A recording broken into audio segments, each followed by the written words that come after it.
Hello, hello. Wow, really could have cleared my throat before I started the stream, but hi. Hi, everybody. Hello, hello. How we doing? It's me. I'm here for it. I'm late today, but I am here for day 21 of trying to Nuzlocke all of Pokemon HeartGold with just one Furret. We, if I'm not mistaken, are still... Wait a second. Hold on a sec. Give me one moment.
Sorry about that.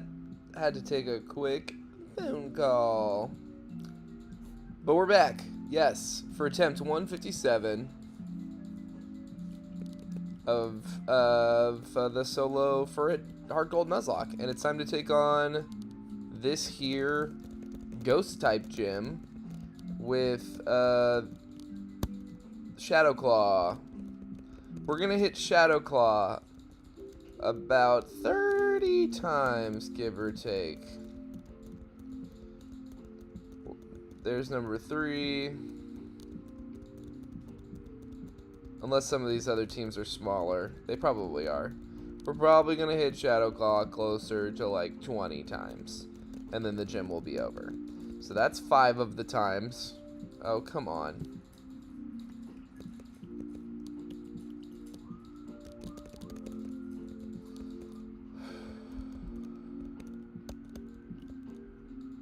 Six. 7. What a way to start the stream, just by plowing through this ghost gym here with our newly found Shadow Claw TM. It's just too good. It's just too perfect. We are unstoppable. There's the, what is it, the 8th time we've hit Shadow Claw?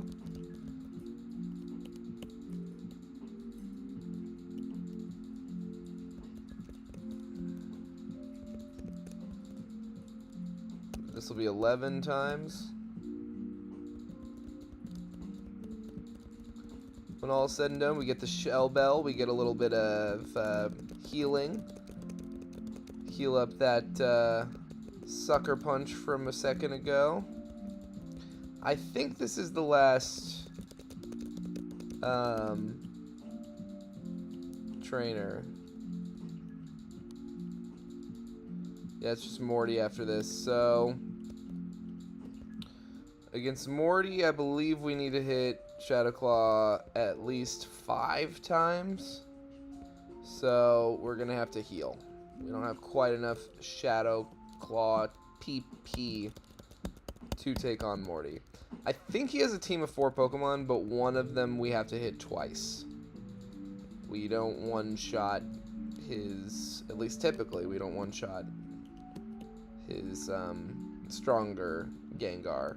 I don't know that we ever have.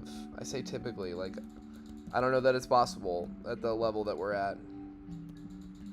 But we'll find out as a team. So yeah, you do Shadow Claw on that one. Then on the Haunter, you want to click Shadow Claw. Now, one of these Gengars is going to come out, and when that happens, you want to make sure that you hit Shadow Claw. See, yeah, I don't think we're ever one-shotting. Ooh, probably should have brought a Chesto Berry. But I don't think it has any way of hurting us other than Sucker Punch. The amount of Sucker Punches it would have to get to, like, actually knock us out is... I don't know. I don't think Infinite Sleep is possible in Gen 4. I should probably look that up. But yeah, that's the closest Morty ever got to becoming anything close to a threat. So we are sitting pretty, doing good. We're officially in the mid-game here. There's a lot to do now. So we'll stream for as long as feels good, basically. But yeah, 4 gym badges. This is our furthest attempt in a little while now, because the early game's been really brutal towards us.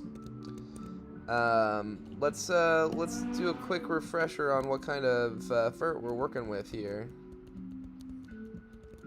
Another red flower, thanks baby.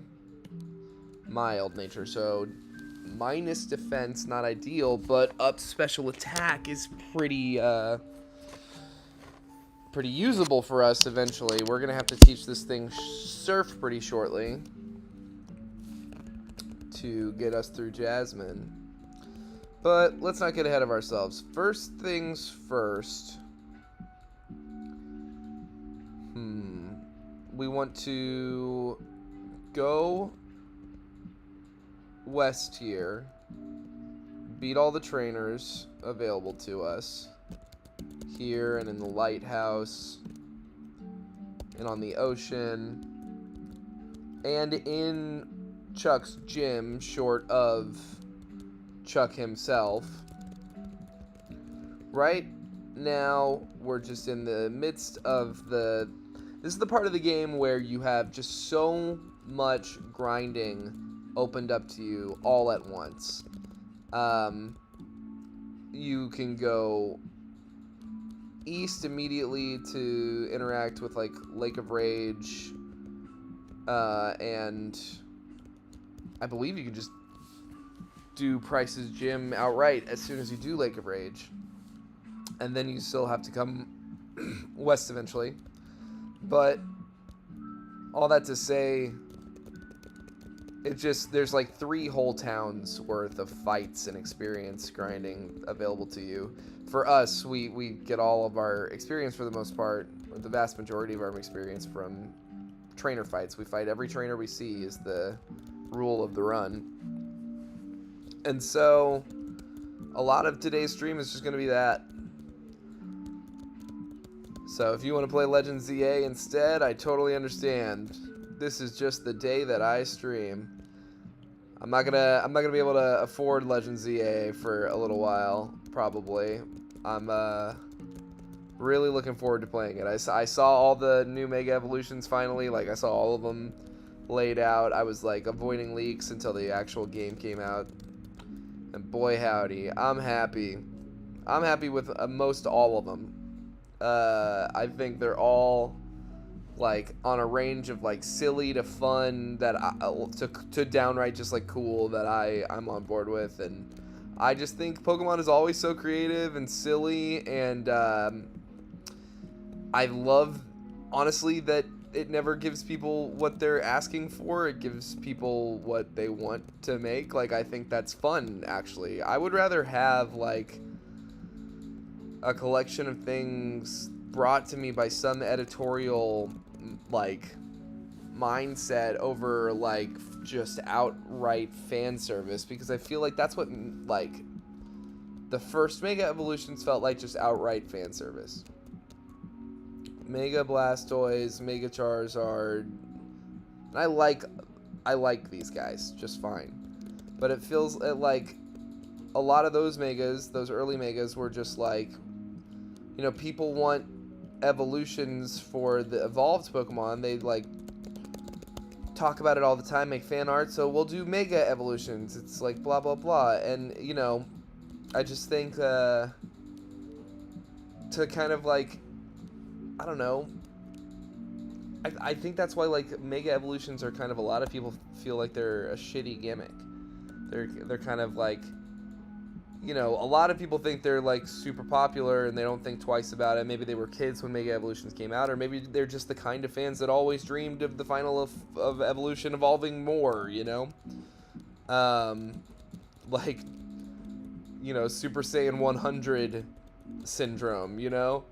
I feel like is what Mega Evolution starts to get into. But even still, like, it's fine. It's fun. I like it, and I like a lot of the designs of Mega Pokemon. But I just think, like, more than in the past, I feel like this time around, they're like, you know what, Mega Pokemon, you've been asking about it for so long. Fuck you. They're silly. They're weird now. They're not just, like, cool, bigger, cooler versions of the thing they already were. Like, I'm just thinking of, like, Scizor, Mega Heracross, all the Mega Starters. Like, literally all the Mega Starters are not, like, super ambitious. They're just, like, bigger, like, cooler looking versions of what they already were, right? And the starters, well, no, not even this time around. The starters are even silly. Feraligatr, Mega Feraligatr, I'm not hating. I think it's funny and silly and cool. I think that Mega Feraligatr is suffering from a similar issue that Totodile itself suffers from, as far as, like, modern perception, which is, for me, I've talked about this before, I just think that the Pokemon Company has dropped the ball on the 3D renders of certain Pokemon. I think ever since Pokemon has gone 3D, like, exclusively in the mainline games, a lot of the personality and charm of the 2D anime style, pixel art style, like, animations that we all fell in love with are lost. A lot of the charm is lost, a lot of the charisma is lost in a lot of the 3D models. Some of the 3D models are perfect. They're just exactly the Pokemon, like, just made 3D. But there are certain ones where, you know, once you have to deal with, like, what does this thing look like from each perspective, you know what I mean? Like, up until they're making a 3D model of Totodile, they're never just drawing Totodile straight on. It's like Kubrick staring at you, you know? And so the 3D models for some of the Pokemon just, like, kind of come out a little soulless, you know? And I'm not talking about Legends EA yet. Like, I really haven't spent much time doing, I've been avoiding Legends EA, because I know I wasn't going to be able to play it at release, so I'm really just, like, not watching much of it at all. Kind of trying to leave it up to the imagination for now. I don't know. But I'm just talking about what I've noticed so far. Totodile's 3D render in the past looks really nothing like, to me, like, in its soul. In its, like, you know, like, I don't know how to, in its totality, it does not capture the feeling that Totodile's sprite captures, even in the Game Boy Color games, or later in like the Gen 4 games like this, like HeartGold, like Totodile is so much cuter than it is in these 3D renders. And so I feel like I saw a 2D render of Mega Feraligatr, right, with the head closed, and he's not beating the toilet seat allegations. I get it, but even that to me, I think is funny and charming. Because that's what that's how alligators work. They trap you like that. They like stay open and they try to trick you into thinking that there's something else, like you're a bug or you're a frog or whatever the hell.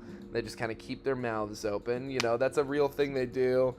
The concept is not toilet seat, obviously. I get the execution is a little bit, but Mega Feraligatr 2D,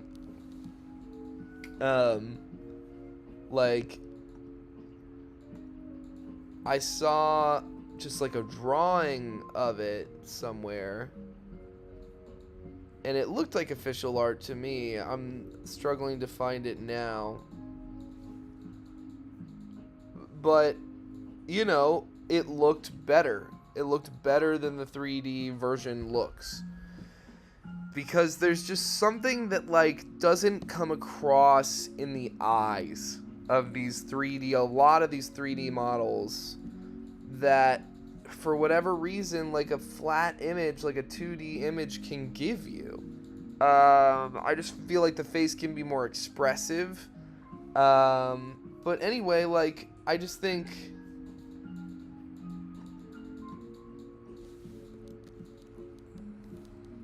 official art here, maybe that'll...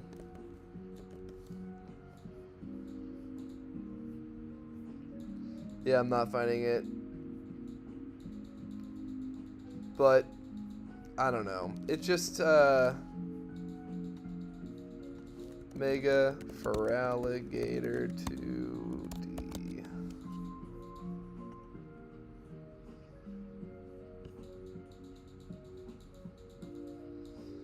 No, it's all still fan art and stuff, which I don't feel comfortable just sharing off a Google search without doing some research into the artists to credit them properly. Whatever. I just think, I don't know. I think the Mega Feraligatr thing is fun. And I think it's cool that a little bit it's kind of this troll of people who want the, I don't know, the manliest starter. There's always a manly one, I feel like, to choose, right? And often there's more than one. Like Gen 1, there's really not a girly one. You could argue that Venusaur has a flower on its back, but Charizard's a dragon and Blastoise has cannons coming out of his back. And Venusaur's a big monster frog thing. I think that it's pretty clear that the Gen 1 starters are all kind of more geared towards a masculine thing. Meganium breaks that up. Typhlosion Feraligatr don't, right? They're both kind of boy picks. Blaziken, Swampert, Sceptile also, I think are all supposed to all be able to appeal to girls and boys, but I do think that Blaziken gears into something that is a little more feminine coded, with if for no other reason, it has that long hair, and it's got this kind of taller, longer body. It's more humanoid than the starters had really been up to that point, in a way that I don't know, doesn't come across to me quite as masculine exclusive. It's a little more androgynous to me, Blaziken. And I know I'm talking about a bunch of monster drawings or whatever. No rare candies. What am I doing? What am I doing? Oh, nothing. And then Gen 4, Monferno is clearly a masculine pick. Torterra, it's I don't know. They never really get into a more feminine zone until Delphox. Maybe Superior is a little frilly, flowy, pretty. You could argue Superior. But I still think Superior kind of like, I don't know, like reads boy-coded still in a way. I don't know. But I just think, like, it's fun to, instead of just, like, giving you Mega Blastoise, Mega Charizard, Mega Venusaur, where it's just bigger and stronger now, like, Mega Meganium, for instance, it's prettier, you know? Instead of making it look scarier, it looks prettier with all the, like, manes of flower, like, coming out. Like, it's cool, you know? And Mega Embor is kind of like just the tougher, bigger version of itself. And so to do a third thing to be like, and then Mega Feraligatr is funny. I like it. I think it's good to open, like, funny lane into the starter, Mega starter conversation. Or starter conversation in general. I think Quaquaval, a little bit, is kind of one of the first starters that reads a little more, like, deliberately funny as well. The whole Generation 9 starter trio is, like, maybe the least... Gen 8 is this way, too, actually. Like, the least beastly. I don't know. It starts to change around. I feel like Kalos is when they start to take more chances. Like, Gen 5, I think they did the humanoid fire starter thing 3 times in a row with the firefighting, you know, notorious. And I think that, like, once they started extending humanoid into the other categories as well, with, like, Greninja and Chestnut and Delphox, like, all 3 of those, you get 3 humanoid starter trio in Kalos. Okay, that's the shift to me.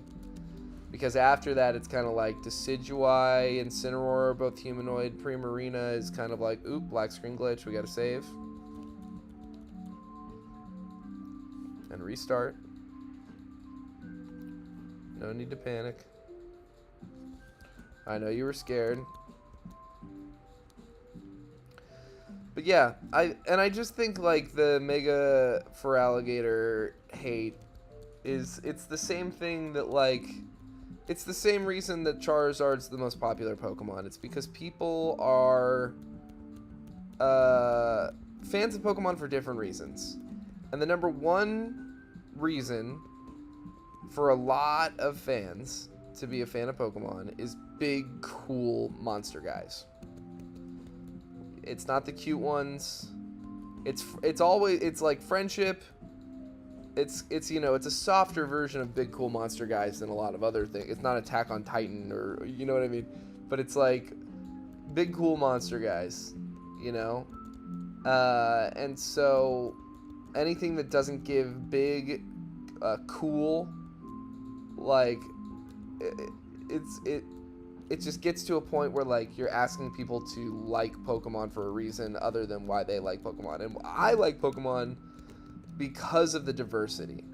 I like the big, cool monster guys. I love Charizard and Mega Charizard, X and Y.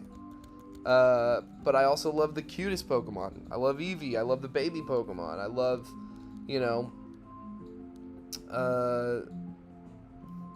I love the silly Pokemon. I love Dunsparce. I love Porygon. I love Garbodor. You know, I just think, like, it's when people are, like, like monolithic with what they want Pokemon to be is where I get bothered. And so I celebrate Mega Feraligatr. I think it's silly. I think when its head is closed and it looks like Totodile, I think that's super cute. I love Totodile. Why wouldn't I want him to look like a big red Totodile? That's stupid and fun. And it's the decision they made. Like, that's what I also like about Pokemon, is like from an anthropological kind of, like, student of the franchise, like, historical perspective, it's always just fun when you have a bad Pokemon design to be like, well, the Pokemon company put it out. They decided, you know what, and that's the design forever. They don't change them. You know, they nudge them here and there. They'll give Pikachu Ozempic or whatever. But ultimately, it's not like you can go back and look at the official Ken Sugimori artwork for Nidoran and go like, well, now it's a totally different Pokemon. It's like it's still the same thing, right? So forever, Mega for Alligator is going to be some version or other of that thing, which is just so funny.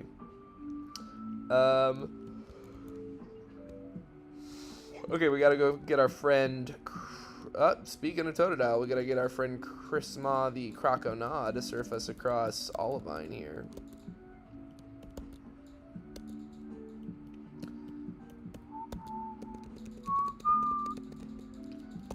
Alright.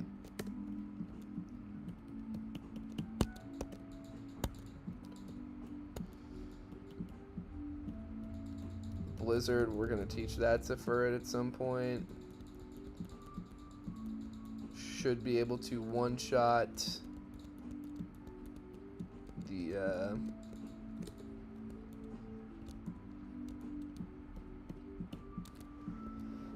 Claire's, excuse me, Claire's Dragonairs that way. Do I have repels? No, not nearly enough to surf. Oop, presents from Mommy. Let's pick those up. But yeah, the Mega I'm the most disappointed by. I think Mega Skarmory is a little underwhelming. I don't hate it as much as I could. You know, I think making it go Super Saiyan is pretty funny, honestly. Just like bigger feet. I don't know. It's a little underwhelming, but it doesn't look bad, you know what I mean? That's one thing I try to come back to when people are complaining about Pokemon, or when I want to complain about a Pokemon design, is like, okay, it's not what you wanted or imagined, but does it look bad though? And usually the answer is like, no, actually it doesn't look bad. So there's that. Mega Skarmory. The one I was the kind of most disappointed by, I think, is Mega Scrafty, just because I like Scrafty a lot, and it doesn't look bad. So it doesn't break that rule. It doesn't look bad, but it does kind of like hide some of like Scrafty's traits, like that I like his like Mohawk thing is like hidden now, and it kind of the white color is like, I don't know, not the choice I would have made. But it doesn't look bad. It's just not my favorite. I love Mega Clefable. Mega Clefable is gorgeous. That was one of the newer ones I saw that really jumped out to me. Obviously, Lesbian Pride Flag, shiny Mega Meganium is such a serve. So cool, so iconic. Really, really cool to see. I think Mega Greninja is disappointing to me as well, because like it's the Greninja of it didn't change at all. He doesn't look any different. He's just upside down, and the Shuriken is bigger. You know what I mean? Like it doesn't feel like a Mega Evolution almost to me. It feels like a move. Like it feels like the middle of an animation, you know. Mega Embor I like. I'm not. I wouldn't say I'm underwhelmed. I'd say I'm like exactly whelmed. I'm like, yeah, that's like a version of just doing like the bigger. Oh, another Mega I love, Mega Starmie. Mega Starmie is perfect. I love it. Starmie with legs. Starmie, but give them non-binary icon Starmie. Big long legs. It's so funny. I love it. I love how many of the Mega Evolutions this time around are funny, like explicitly funny, because I just don't feel like they did that in the past. I can't think of any Mega Evolutions from the past that are just like, that I would consider just overtly silly.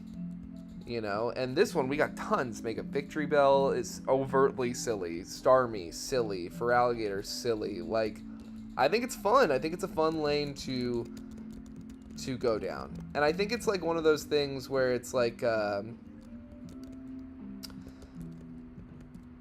how would I put this? I was 6 when the Phantom Menace came out. I was like a little kid, and I saw it. I saw Star Wars Episode 1 in theaters like 9 times.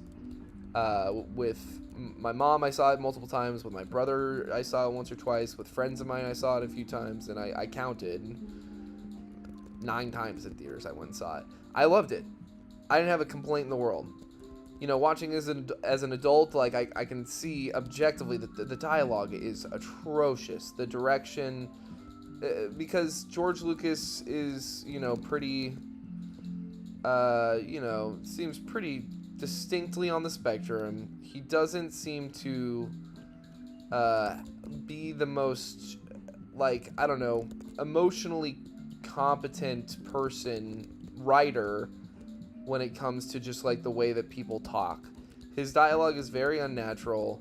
It very much so feels like kind of just a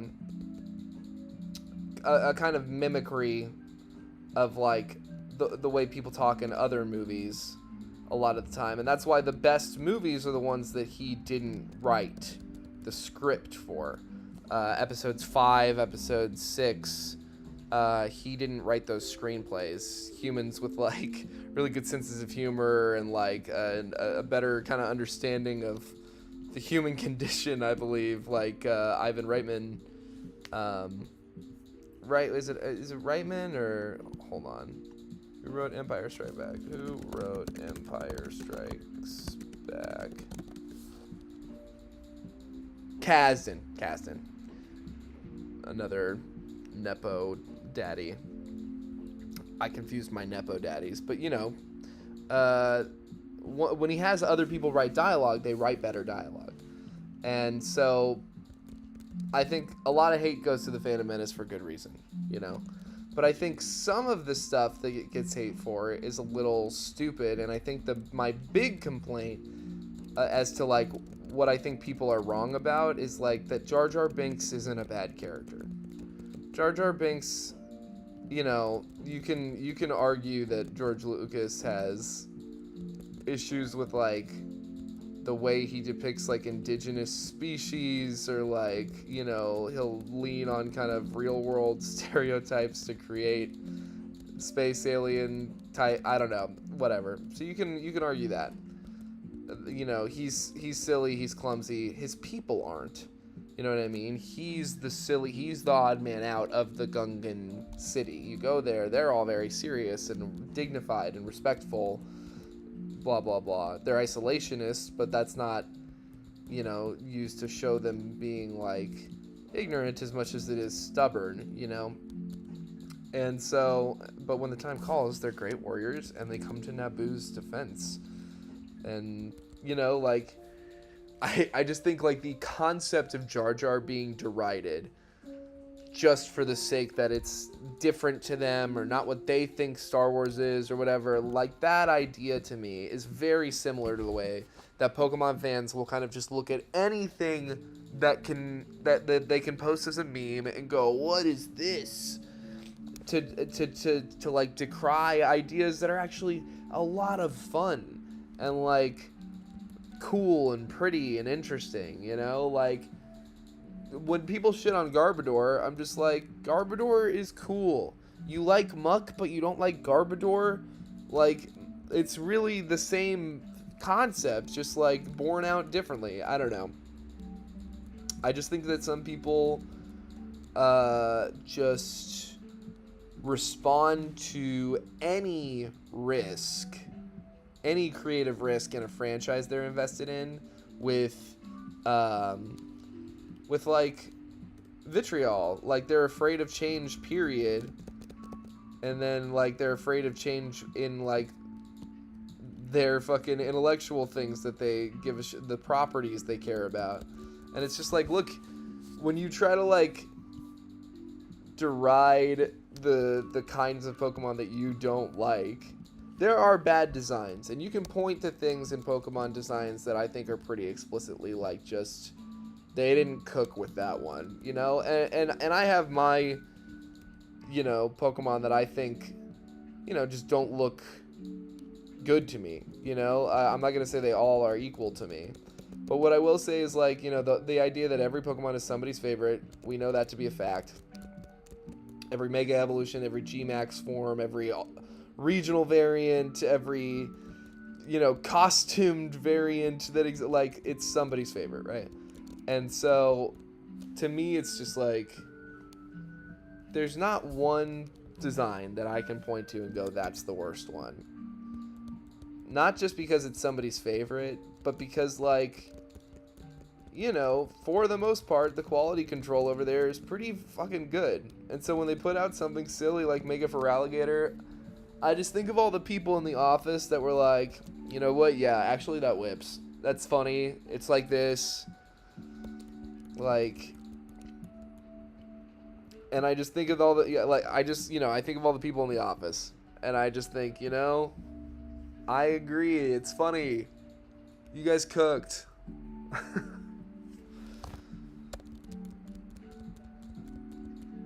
Take a picture on the beach. Chris Ma is there. He gave us a ride, so we don't have to learn surf yet. Oh, we gotta fight Ucene. We should put Chris Ma away for a moment. And his foot lingered. I believe we fought everyone in the ocean, but I'm gonna double check on our way home. I feel pretty confident that I hit every trainer there. Let's see here.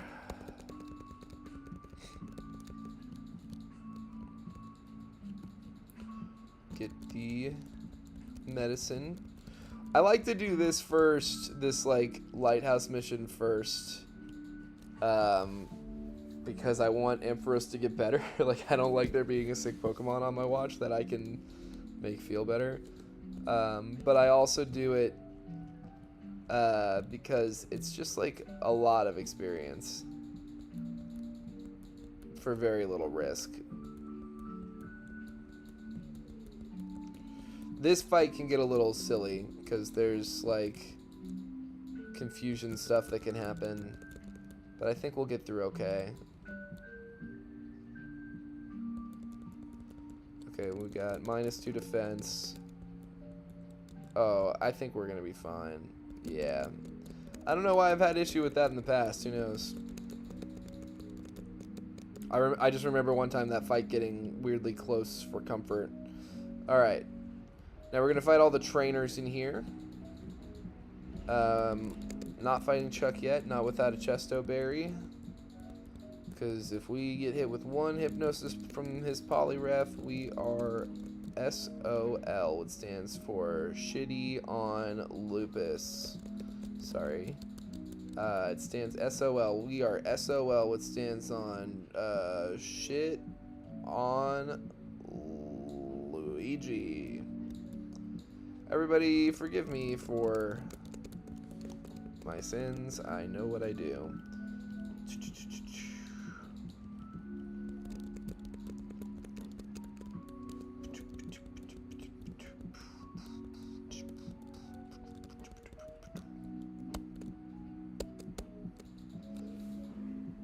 Oh my goodness. Yawning. See, none of these trainers are a threat to us, so we can reliably come in here and just like mop up all this experience and get these fights out of the way for when we actually want to solve the puzzle and fight Chuck later.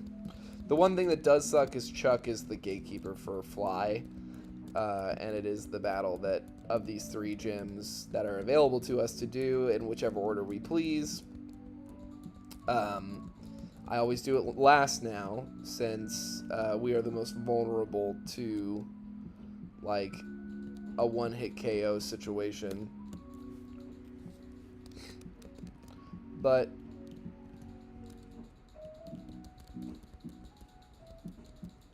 yeah, it's just not that big of a deal to like not have Fly for a little while.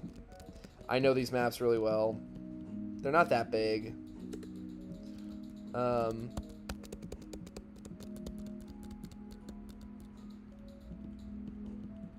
But yeah, let's double check. Maybe, yeah, okay, so we clearly fought her. Definitely fought that guy. Fought her. Fought him. Fought him. Fought her.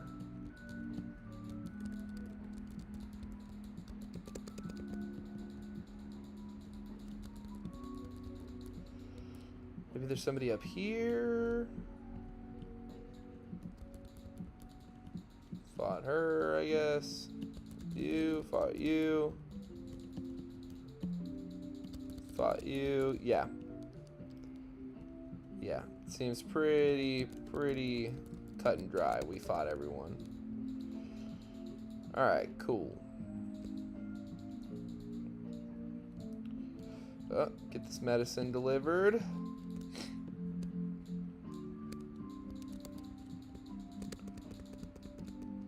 Ooh.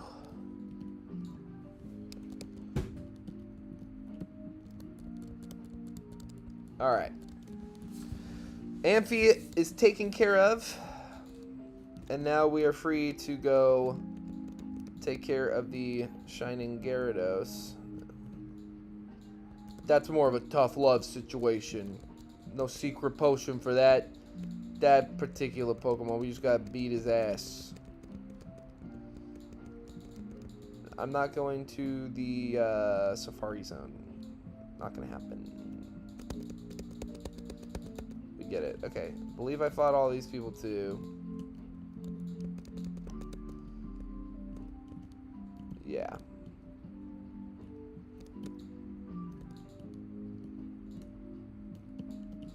Yeah, definitely fought everyone here. Alright.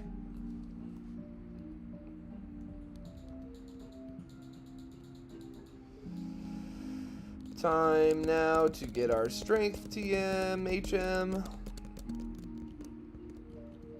And make our way to the Lake of Rage. Lake of Rage. Lake of Rage. Lake of Rage. But first, Mount Malta. We're gonna need the PP heals for the Elite Four, I betcha. I tell you what. Are we alone? No Charisma right now. Oh, okay, we do have Charisma. Charisma, can you learn Strength? I would think so. But can we use Strength yet? I'm not sure.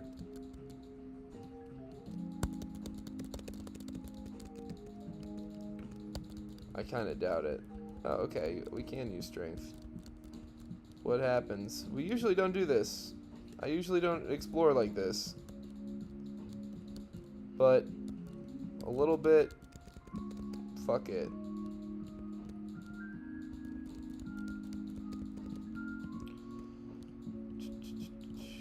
What are some other Mega? I'm excited about Mega Dragonite still.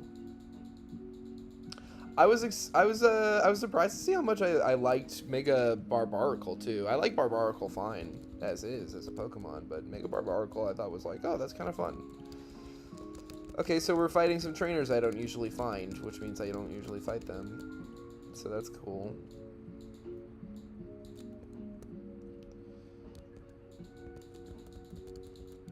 We got these repels, we got plenty of repels. So there's nothing stopping us from looking around a little bit. Okay, we did that. We can do this. We got this escape rope. We're all set. Okay, rock climb. We don't have that yet. So there's only so much we'll be able to do anyway. This is not like I'm coming back here. Okay, cool. So we did all that. We did all this.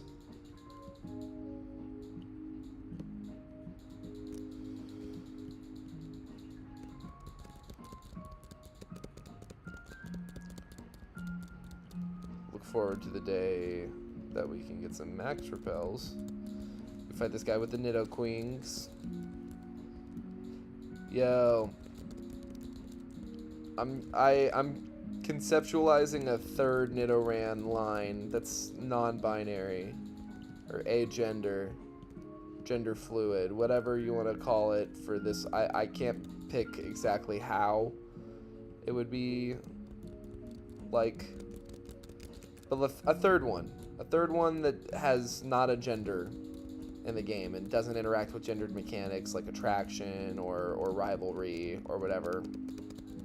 And the final evolved form, the name in my mind is Nidoreign, like the reign of a king, Reign. I think it could be really cool. Let's go talk to Suicune real quick.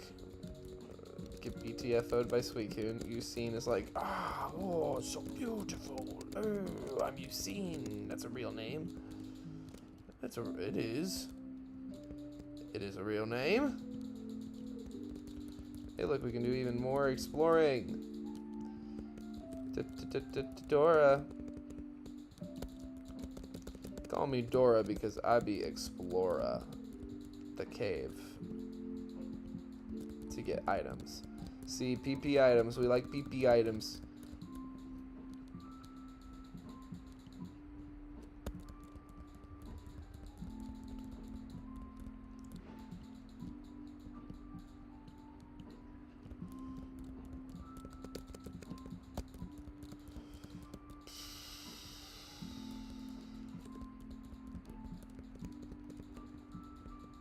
You see that clip where Donald Trump is talking on Air Force One about how he's definitely not going to heaven?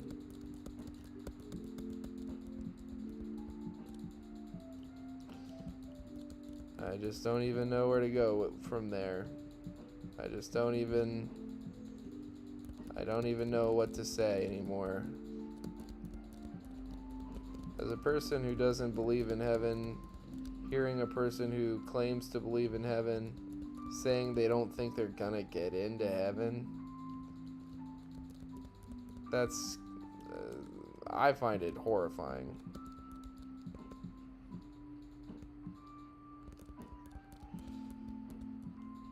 I don't know what kind of drugs he's on right now that are making him as bold and honest as he's been lately, but it's been wild. Talking about Joe Biden's body being better than his, talking about how he's not getting into heaven. It's been a weird one with that guy. Anyway, back to Pokemon. So I'm fighting this Nidorina here, and I says to this Nidorina, Nidorina, you are crazy. And Nidorina says to me, I'm on one monitor right now, so I'm not really looking at the chat. But if you chime in, I will check in eventually, and I'll say, oh yeah, something like that.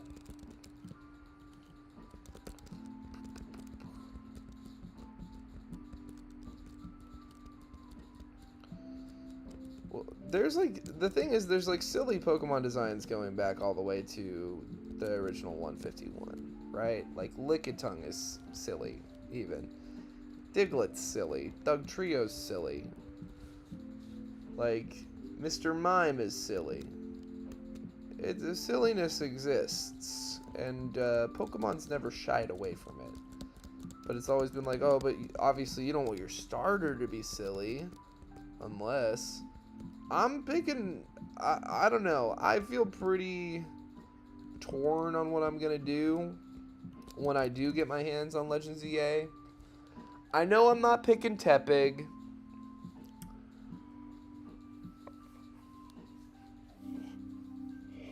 Because I feel like, I don't know, I'm personally a little disappointed that instead of, I think I would have rather seen regional variants of Meganium, Feraligatr, and Emboar than Mega Evolutions of those three Pokemon.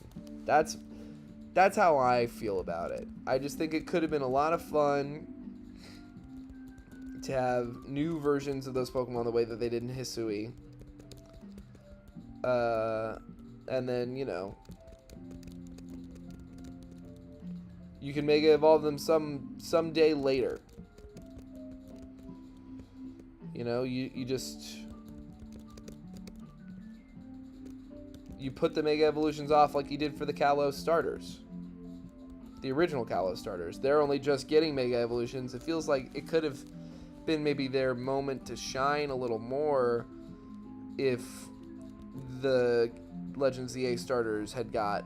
And now we have this weird situation where we have, like, Typhlosion doesn't have a Mega Evolution, and the other two do, and that's messed up. And now like Samurott has a Hisuian form, and Emboar has a Mega Evolution, and Superior is just like, I guess I'll go fuck myself. Like, it's just, we're setting weird precedents, I think, by like making these new starter pairs.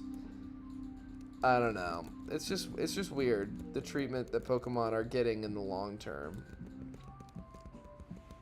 Hisuian Samurott for me is like a one for one improvement on regular Samurott. It's just a better Pokemon design.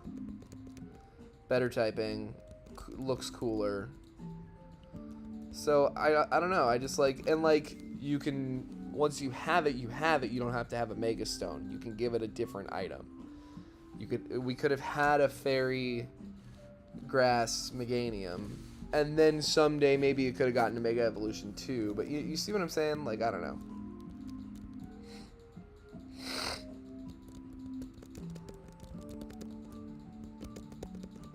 No phone numbers ever. Thank you very much.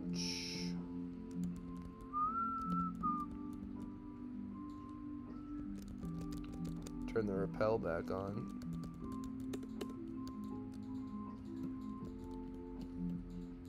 Shout out to, I believe it's Radical Red, that gives you the infinite rappel as a key item before the first gym. Truly groundbreakingly good idea. Get these flinches.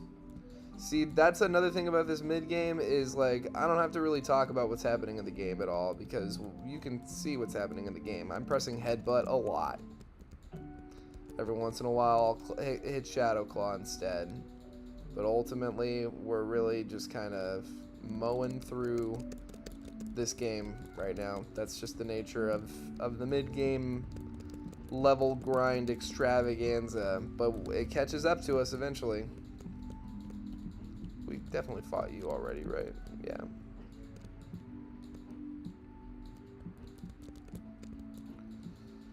Okay. Any other trainers up here? I don't think there are. Nope.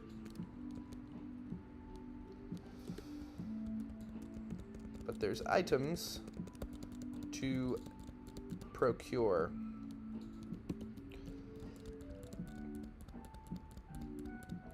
What other? I feel like there's other Mega Evolution designs I saw that I was excited about that I'm blanking on. Mega Dragalge.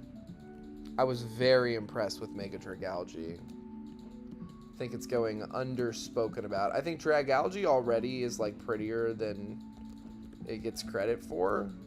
You know, like I get that it's just kind of doing a thing that nature already does, but like it's cool. It's cute. It's pretty. It's fun colors. And I think Mega Dragalge, they just kind of nailed it. Just taking that ornate seahorse thing that exists in nature and just amping it up even more. It's just so beautiful.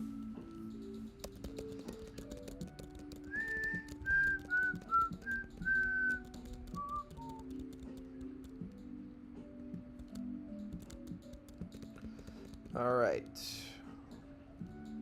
Time to quell the Gyarados. Beat his ass. Yeah.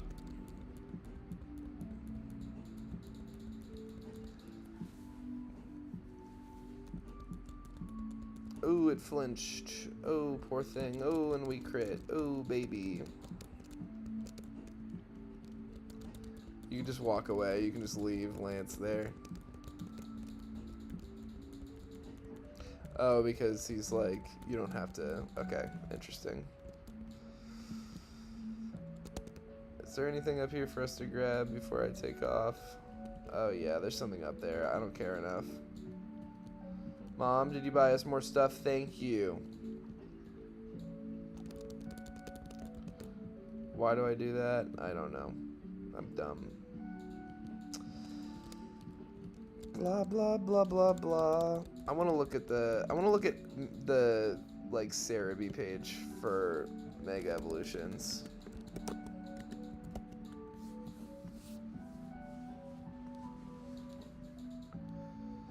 Okay, here it is in Dex order. I like both of the new Mega Raichus. I think I might like Mega Raichu Y a little better, but I don't know for sure. Mega Clefable, as I said earlier, beautiful. Mega Victory Bell's amazing. Mega Starmie, perfect. Mega Dragonite, perfect. Mega Meganium, I love. Mega Feraligatr is fun. I like Mega Feraligatr. Mega Skarmory, a little underwhelming. No new Hoenn Megas in Legend ZA. We got new Kanto, we got new Johto. No new Hoenn Mega Evolutions. New Sinnoh with Mega Frostlass, who also perfect. Just perfect. Kind of counts for Hoenn, kind of doesn't. Doesn't.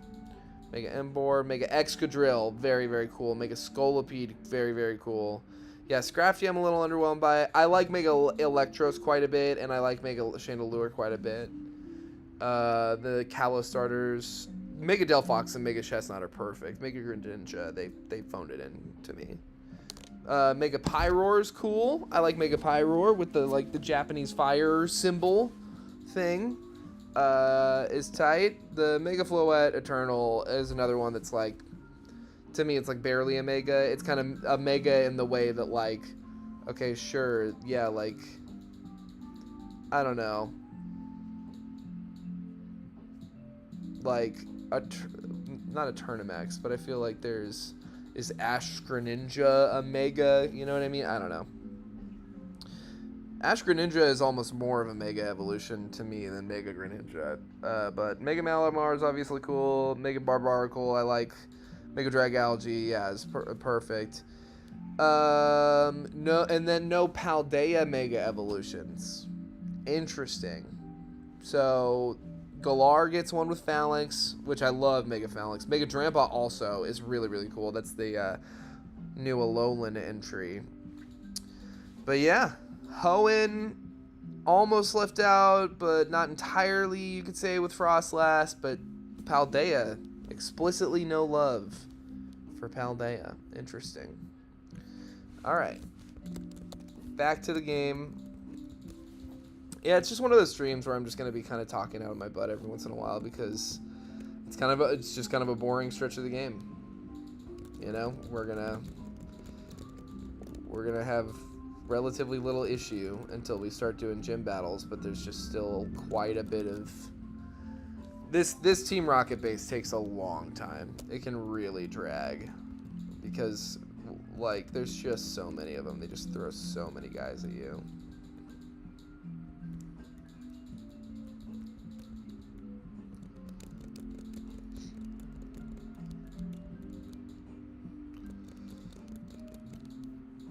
Legend ZA.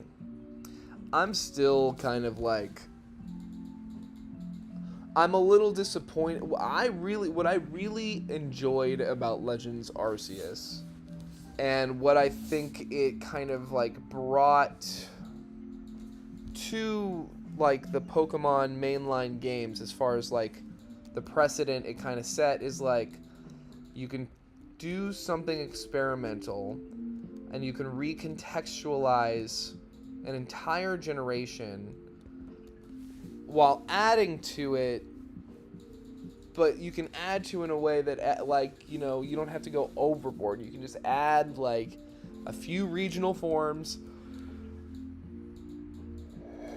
a few new evolutions, and a new legendary.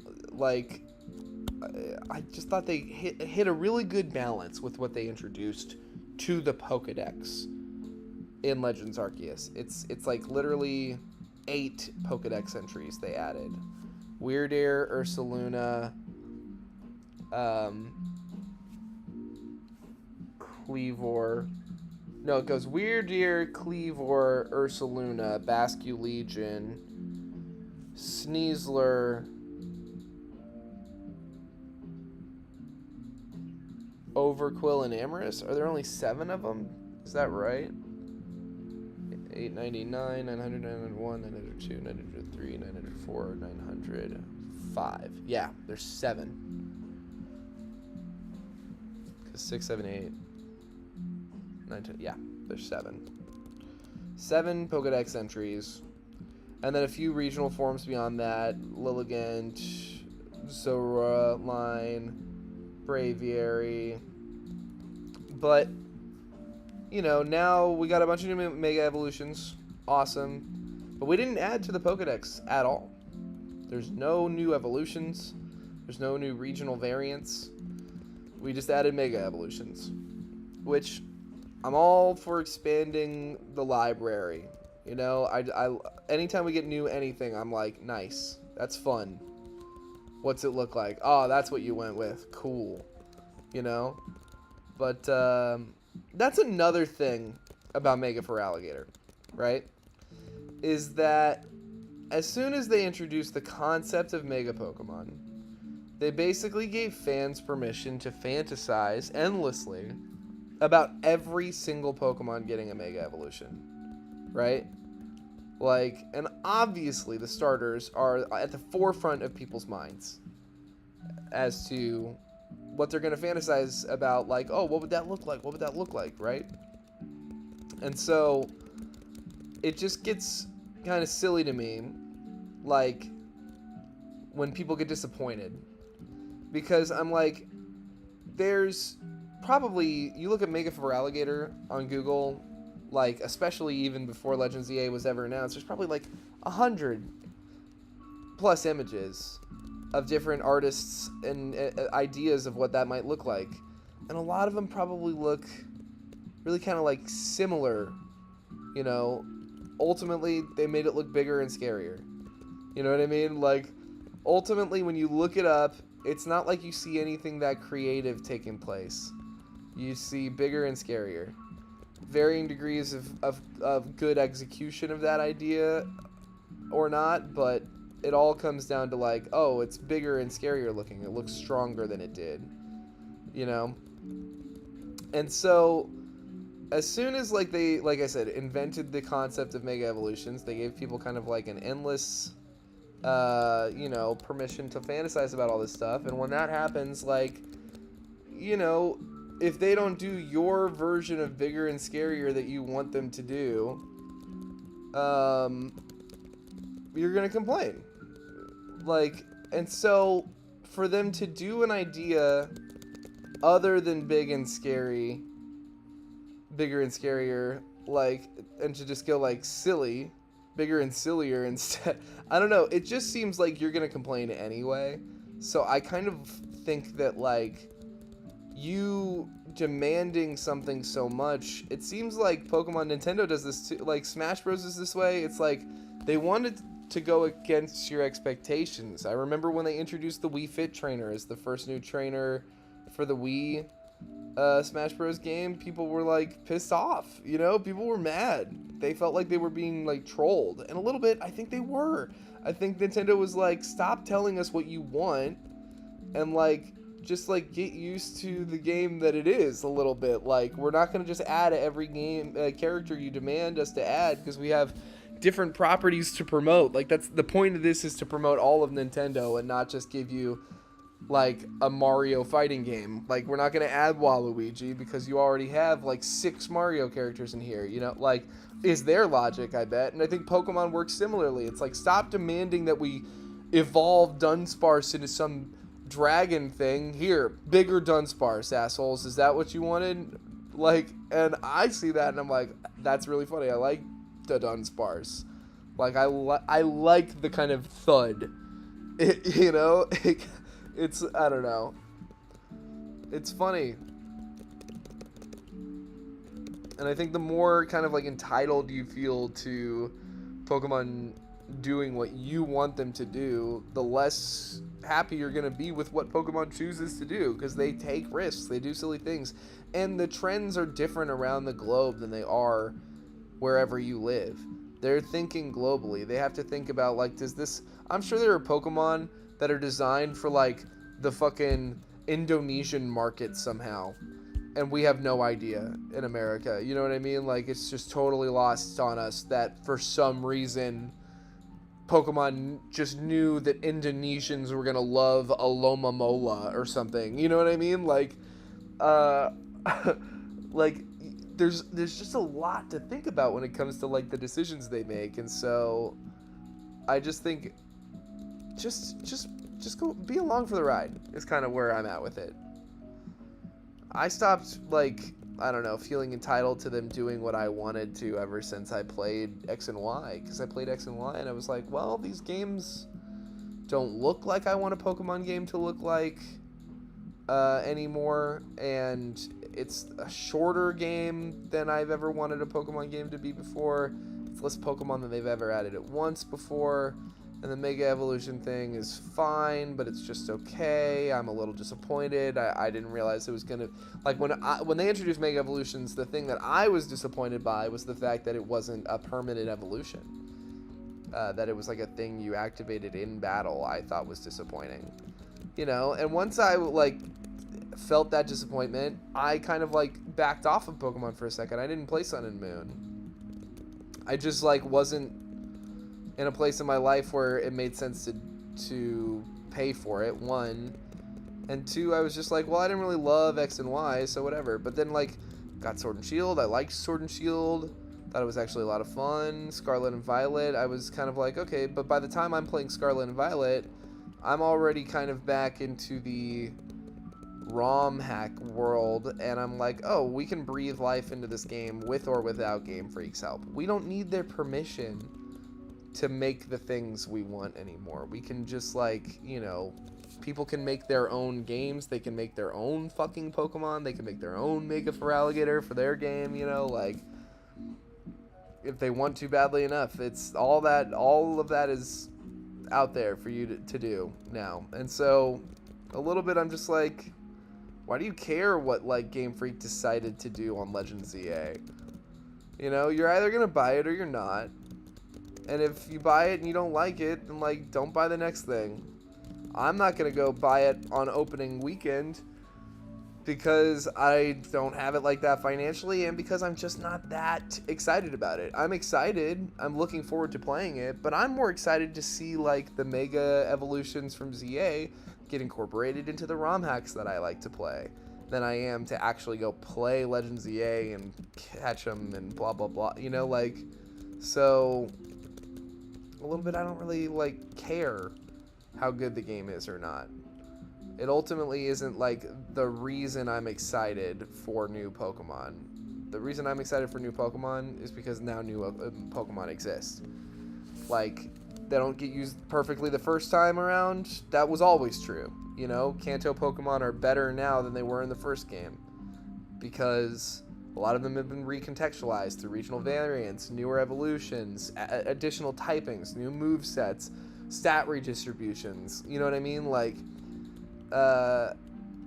it's just like, the game is secondary to me at this point. And I think it has been to Game Freak for a while now too. The game is kind of like there to sell the franchise. The franchise is no longer there to sell the game. And it was always multiple things. It was always a TV show and a trading card game, but ultimately it was a video game. Like, that was like the thing that they, you know, were designing initially, as I understand it. It was a manga. It's a lot of things. I'm gonna get water.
Alright. Let's get back to this Team Rocket bullshit.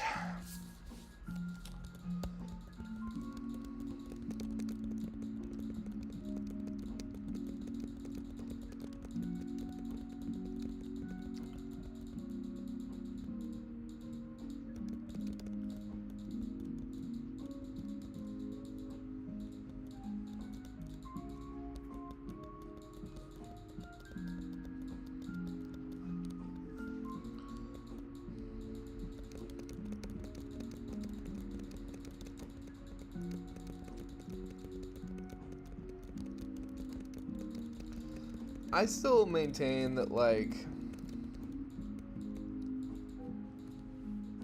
the games don't look any better to me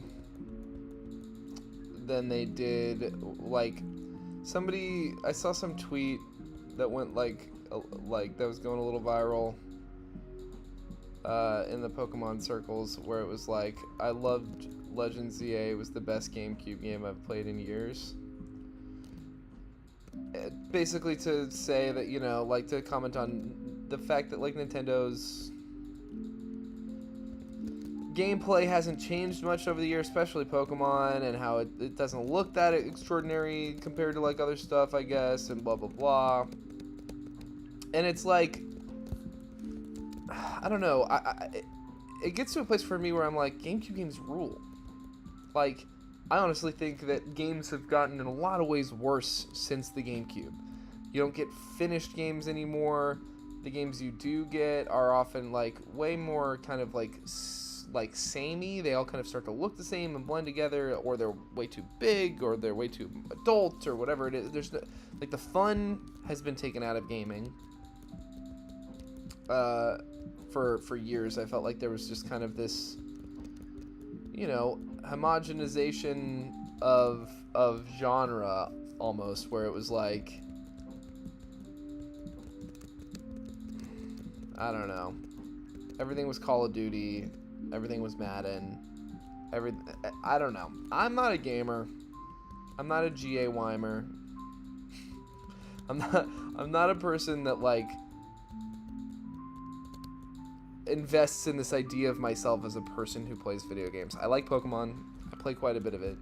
Like, if I'm just diagnosing my own behavior, I play plenty of video games. I play quite a bit. But I don't really care what's happening in the world of video games. I really kind of resent this idea that, like, everything has to be tracked, like, for you to care about it.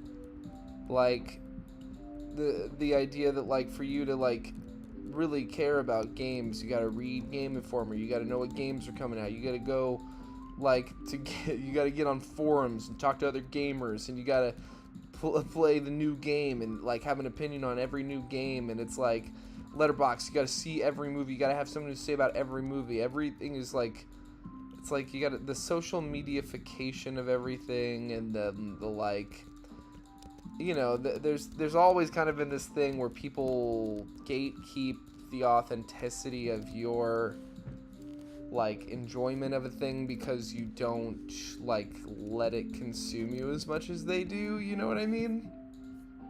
And, like, I just think that there's something to be said for,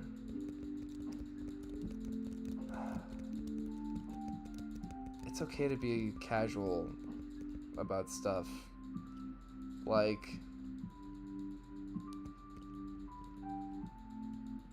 I don't know why people complain about, like, I get that people say that, like, the Switch is, like, behind. The Switch 2 is so behind in graphics from, like, the PS5 and Xbox One even. And it's like, okay, yeah, I'm sure that's true. I'm sure you're right that, like, the chip in the PS5 is better than the chip in the Switch 2, and that's why certain game developers only want to work on the PS5 and they don't want to work on the Switch or the Switch 2, so it's worse, right? And it's like, I don't give a fuck, dude. It's all diminishing returns. Like, they're like, oh, It's not as fast. Oh, it doesn't look as good. It's like, look, dude, I'm still playing games for the most part, like hacks of Pokemon Emerald, hacks of Game Boy Advance games, hacks of Nintendo DS games. I'm playing games that have been out for 15 years, 20 years. I don't care if it looks good. The old Star Wars movies are better without the CGI edits. You know what I mean? Like, we want art.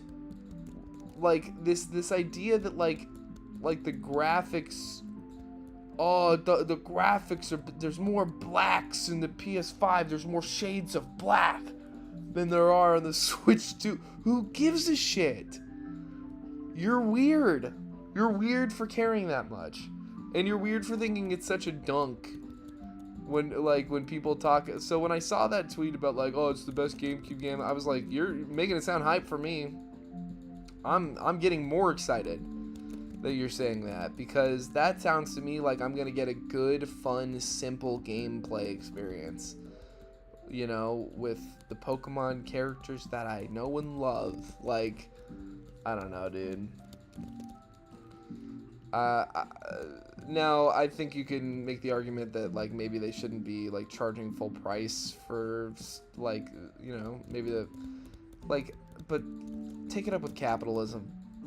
You know, not to say you shouldn't be like criticizing individual corporations. Obviously you should, and Nintendo does a lot of shit to be criticized, but one of them is not, to me, one of the big gotcha things for Nintendo is not like, and like the graphics aren't even that good. It's like, well, dude, like, if they were, then would you complain about all the other stuff? Like, would that matter to you as much? Like, I don't know. It just seems like it's not relevant, like, to the conversations of like they're too strict about their intellectual property, or that they're like too punitive or too litigious, or like, you know, more legitimate complaints. Sure, but like none of that has anything to do with like the console doesn't run quite as like specs forward as the PlayStation, the Sony, or Microsoft. Like, who gives a fuck? They've got better games. Like, they can make that concession. The equipment doesn't have to be as good because they don't need to attract game developers, because they can develop their own games that are like amazing, because they know that a good game has a lot to do with how it plays than how it looks. And I think that like that gets lost on a lot of people. Movies are the same way. Like, people are like, oh, Avatar looks amazing. Okay, but it is boring as hell. It is well-trodden material. It is not well thought. You know what I mean? Like, it just gets kind of,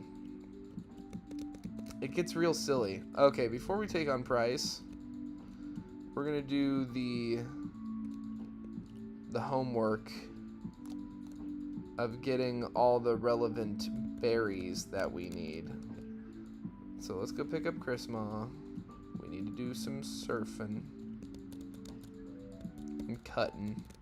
We don't need to, but it would help.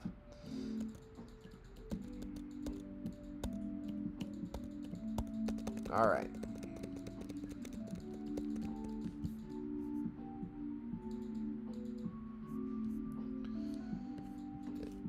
It's an uneventful day on the stream.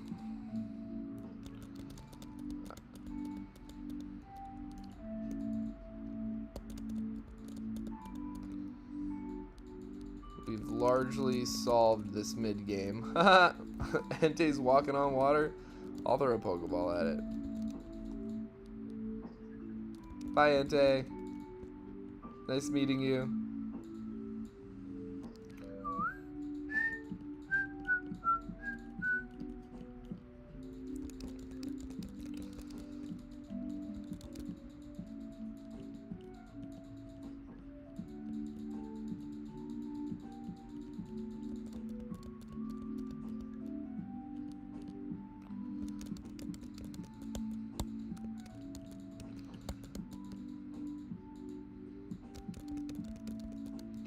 Yeah, I'm not running to get the Switch 2.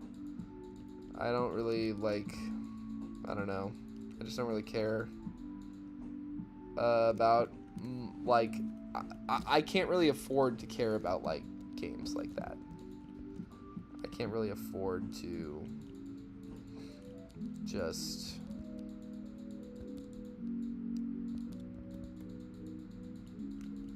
dump money into games that I'm only going to play for 30 hours or whatever.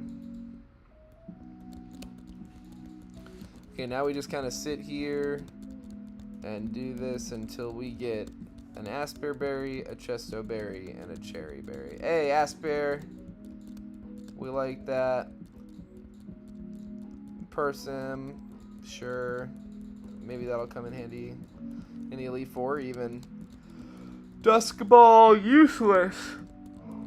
Useless to us. Asper again. We need a Chesto berry. More importantly than anything, we need a Chesto berry. Hey, but I will keep pulling for a little bit. See if we can't get ourselves a cherry berry as well. But we got the most important berry we need. We've never lost to Chuck. Hey, and there we go. Alright, cool.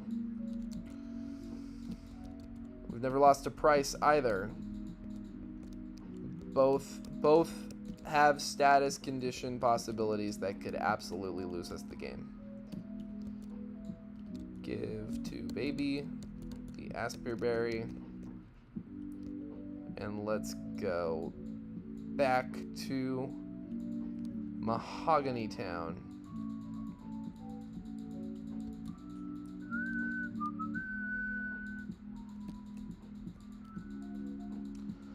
Alright, we got 3 gym battles in a row, hopefully. If we're fortunate enough. Oh, this is one of those times where I've got Chrisma in the party. Sorry, everybody. If 200 experience points invalidates the run for you because Chrisma was involved, I don't know what to tell you. It doesn't invalidate it to me. It's just a little oopsie daisy. All right.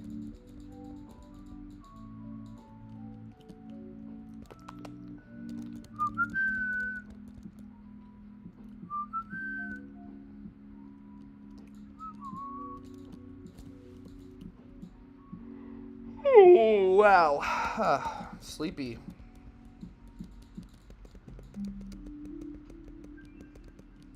Alright, let's box this guy, and let's take on Price. We go Price first, Jasmine second, Chuck last.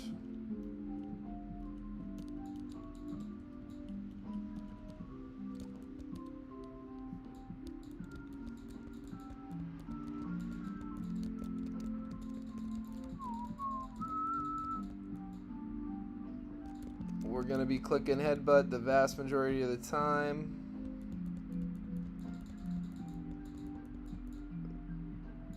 Ooh, he just hangs on, but it looks like we Void Freeze, so that's good. We still got our Asper berry. Aurora Beam. I think this headbutt might do it. Yeah, with a crit. Baby takes home the win. Baby 157. I still don't have a good rhyme for Baby 157. But Baby 157.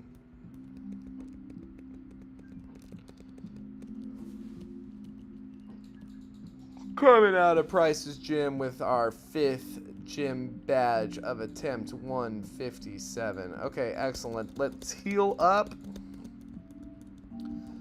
And we've got some moveset changes to make now. It is time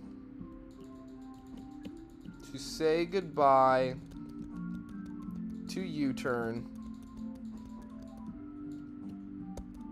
A move instrumental to helping us beat our rival in Azalea Town.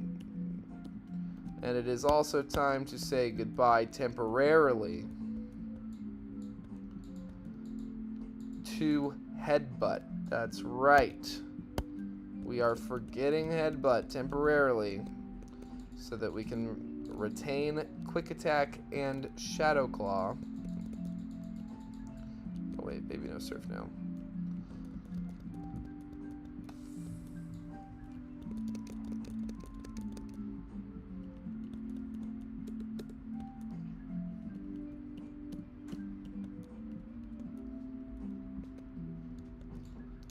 We're gonna switch out the Aspire Berry here for a Cherry Berry and throw on a Super Repel. We've got no great reason not to.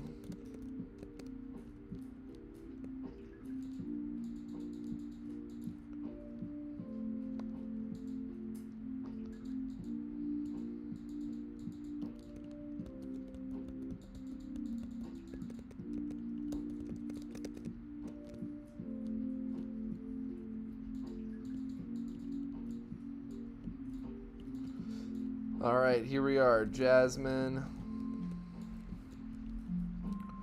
We've got the moveset we need. We got the held item I want. And we got a plus special attack nature.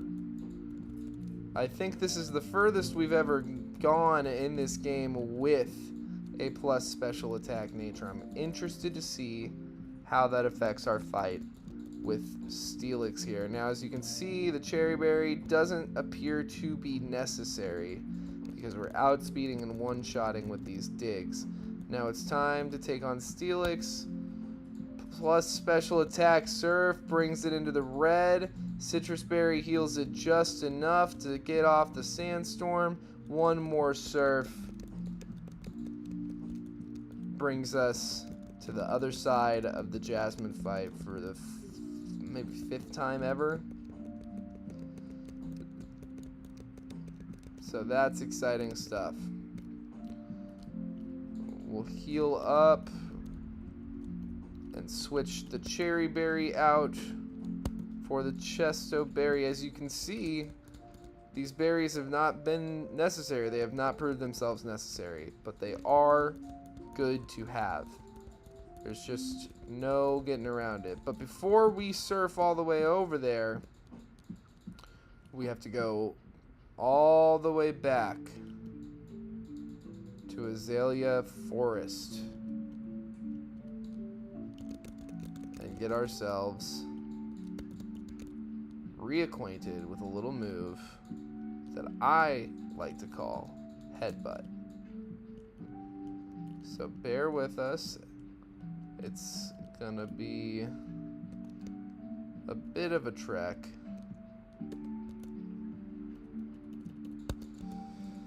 But ultimately, this is the way that the mapping works out best. This is the safest way to get through these gym leaders. You gotta know Dig and Surf to beat Jasmine. You just do.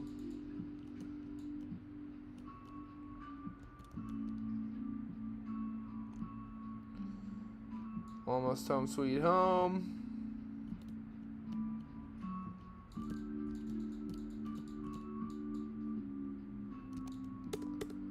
Throw on a repel. This is about as far out of the way as it could possibly be for us.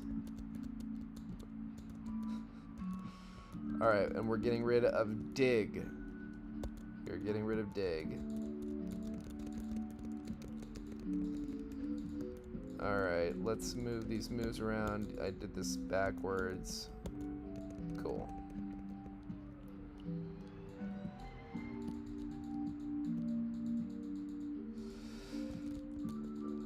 On our way back up.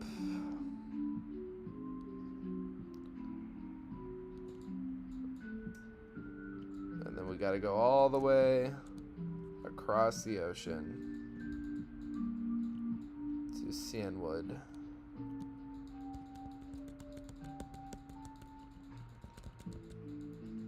Yeah, as you can see, I wasn't joking. This is real far out of the way stuff.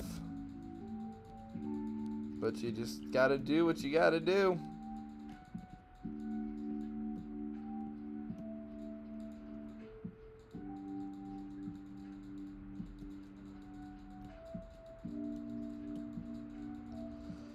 Alright. Time to swim.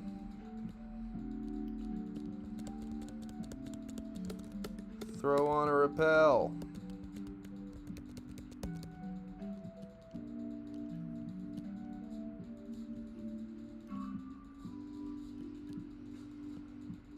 And without further ado, no more ado, it is finally time to once again take on Chuck. And let's just double check.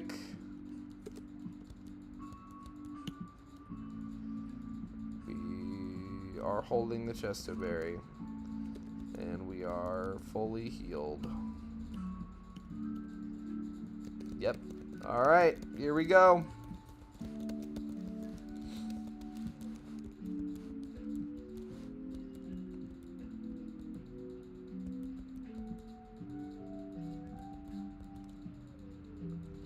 Yes, we love to use up the heals.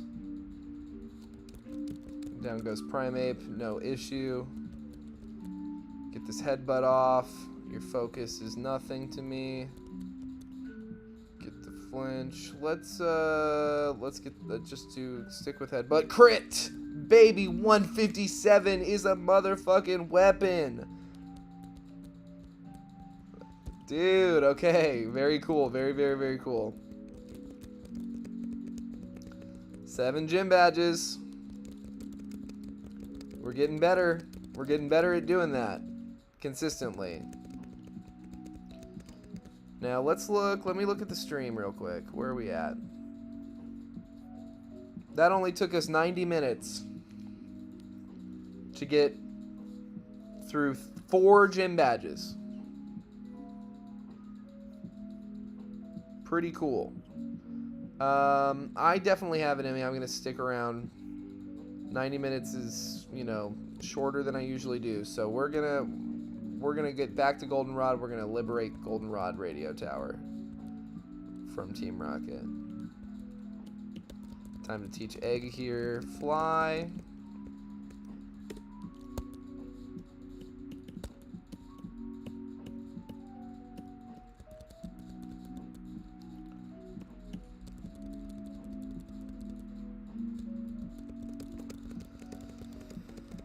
All right, so let's get us to Goldenrod Tower, please.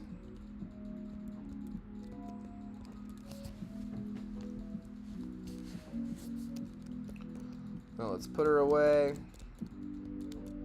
or him. I'm not sure. Him. Let's put him away.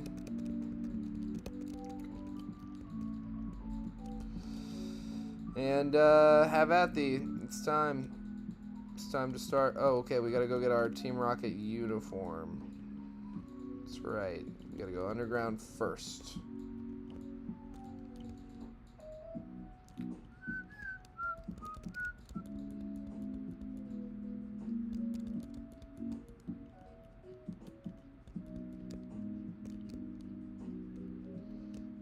Alright. We're infiltrating the tower. Nice.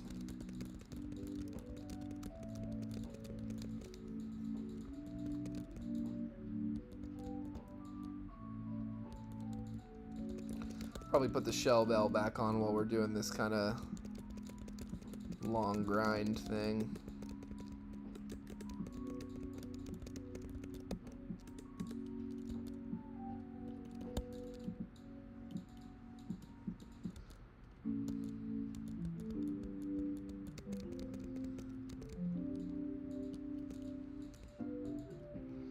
Heal up.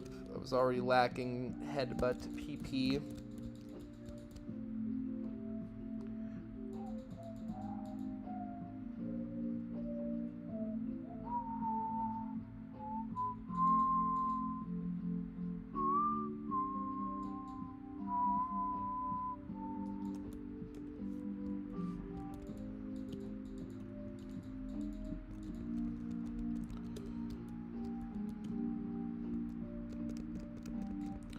Alright.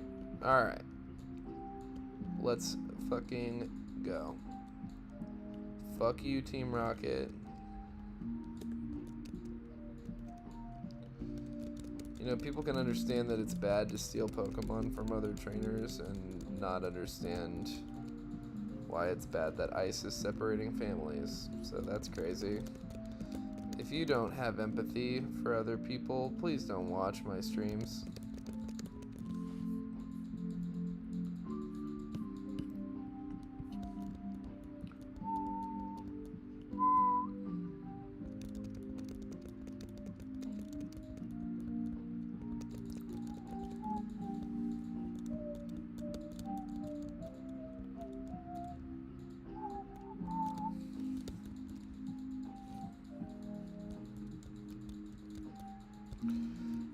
Quick attacking a bunch of Rattata does the heart good. Fight every one of these grunts.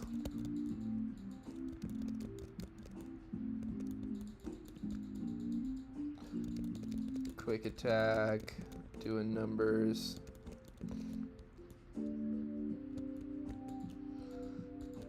It's 310 where I am. 310 is, of course, Pokemon number 310 is Manectric. It's one of those Pokemon I was talking about earlier when I was mentioning Pokemon that don't have a perfect design. There's things about Manectric that I don't love.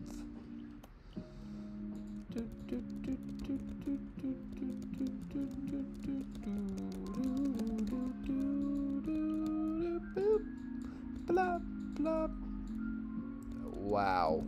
Critical hit. Self-destructs. We don't want to see those. So maybe Coughings get a headbutt. Maybe we don't quick attack Coughings. But here, the Shell Bell's helping out a little. Shell Bell's doing its job. Thanks, Shell Bell.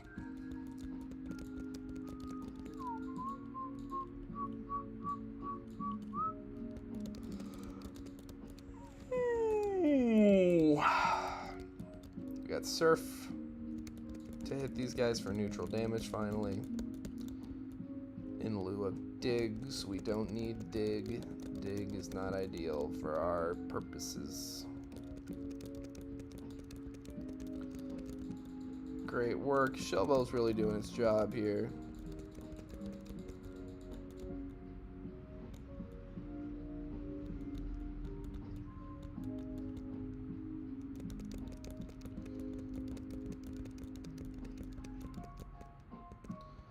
Me First can be a lot of fun, but it's way more helpful when you're a better Pokemon than a Furret.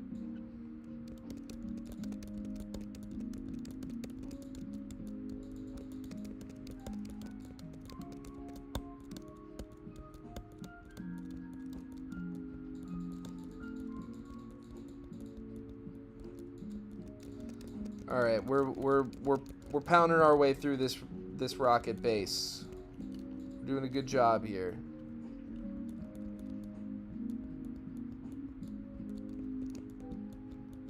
Fight the thirsty Team Rocket grunt lady. She just thinks Proton's so cool.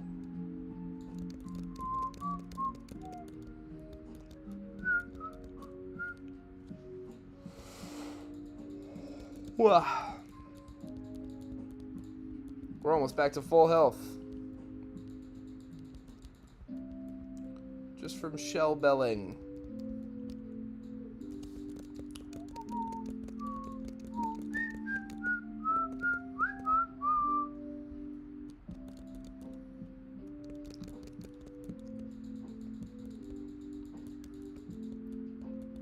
Shout out once again, I'm sure you've heard it a million times, Studio Matcha US for the music. We're doing Gen 2 compilation today. Just a beautiful, beautiful channel full of wonderful, relaxing Pokemon music. I did not mean to use a Super Repel, but whatever.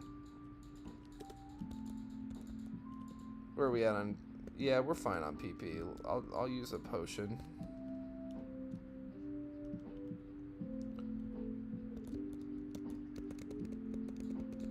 Alright, let's fight Petrol.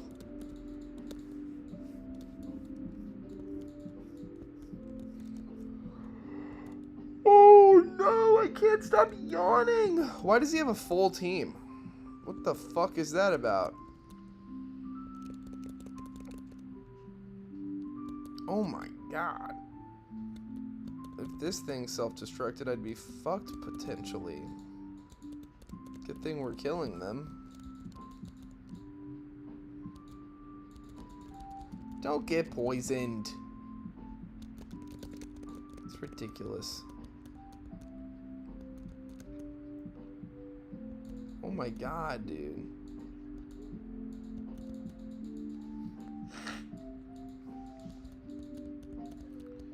This is a little nerve-wracking. I don't like the damage. I don't like the way this is stacking up at all. Okay, we one-shot that. Can we one-shot this, please? Oh no, oh no, oh no. It flinched. There, like, that flinch may have saved the run. Why was that so close? What the fuck? I don't remember him having 6 Pokemon like that. Or do we just have a really bad attack stat, it seems like? Because I feel like in the past we would have been one-shotting those things.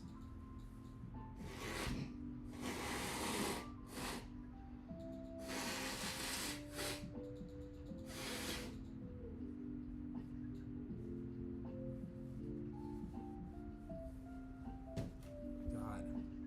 I was watching last week's stream. I was already sick then. Still getting over this cold. Okay, black screen glitch. We gotta save. Restart.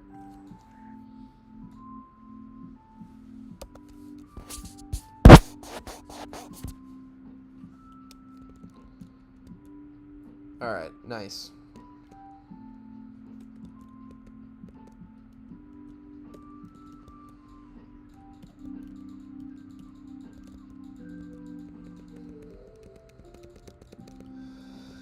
Alright, now we gotta go underground.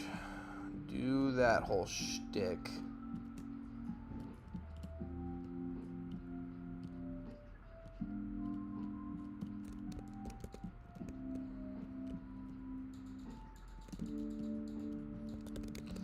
Kimono girl, I'm the kimono girl. Hoo hoo hoo hee hee hee.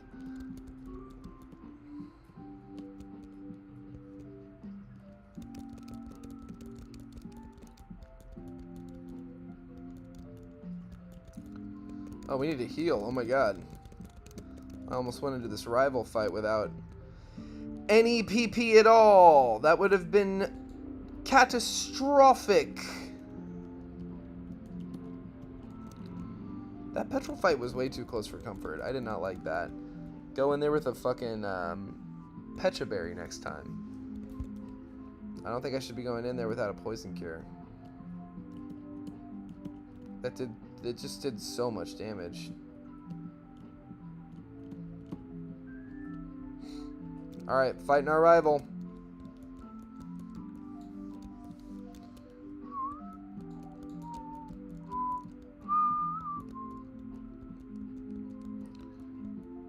We should outspeed, headbutt. Oh, I don't like the confuse rate. Don't like that at all. Nice. Oh, way to go. Baby, look at you go.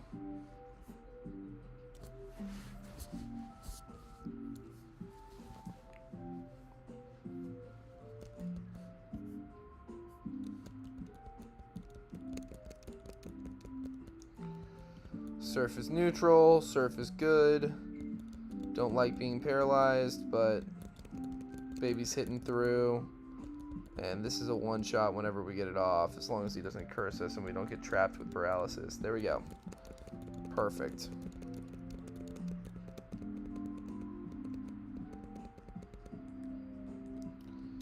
Whew. The minus defense is scary to deal with. And the attack stat seems low. Our attack stat seems low. I don't like it.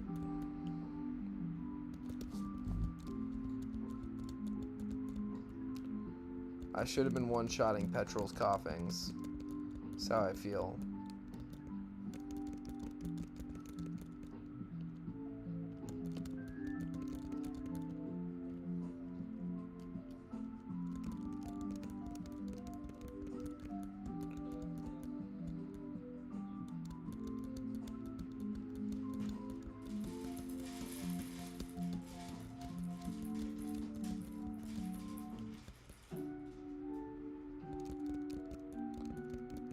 Alright.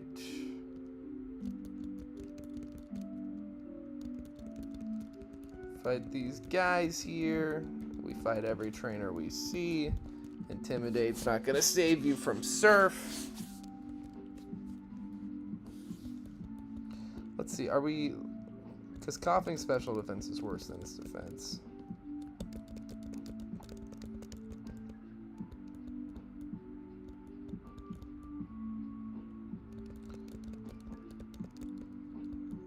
Muck's the other way around. I believe it's more specially defensive. It's pretty tanky overall.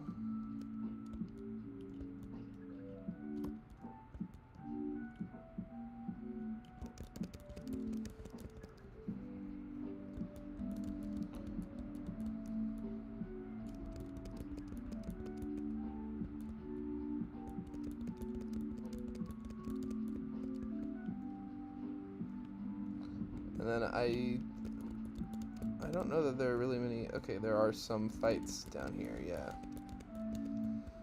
Weird. Nice. Ugh.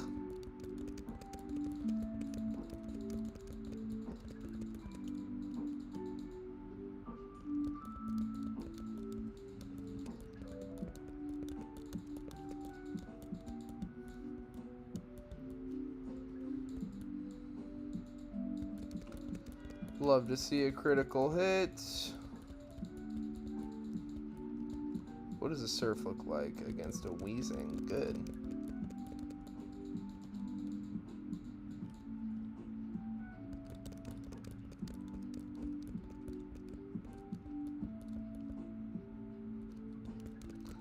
Surf. Surf.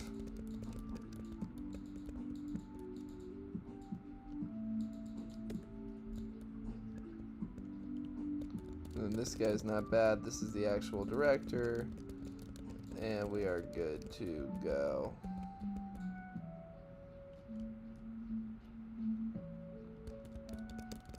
Let's get all our stuff.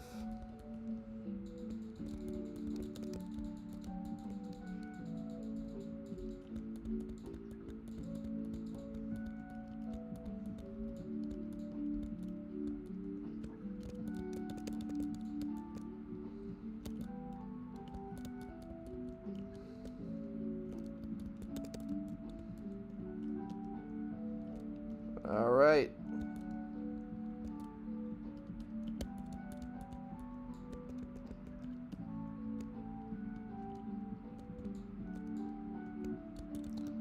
Let's see what Mommy has bought us. A super potion.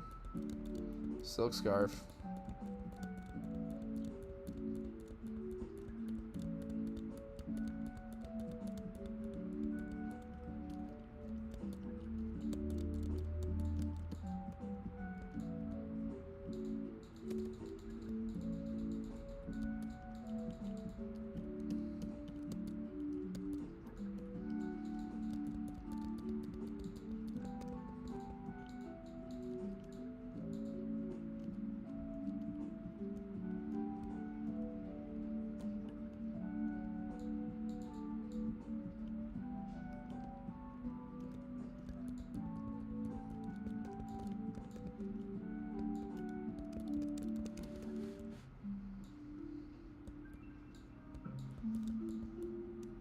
Oh shit, I forgot to heal again.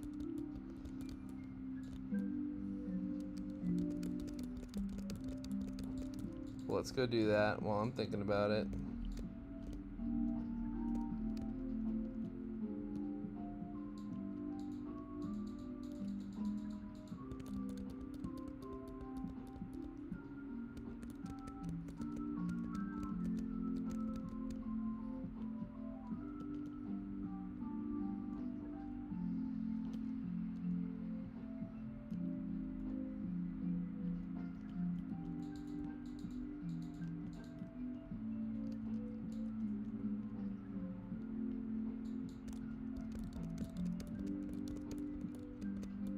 This guy's a sadist. He cuts the tails off of slowpokes like an asshole would.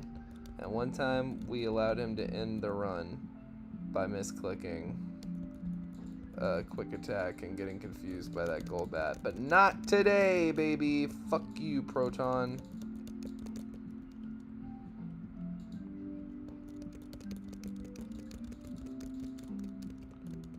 Only one or two more left.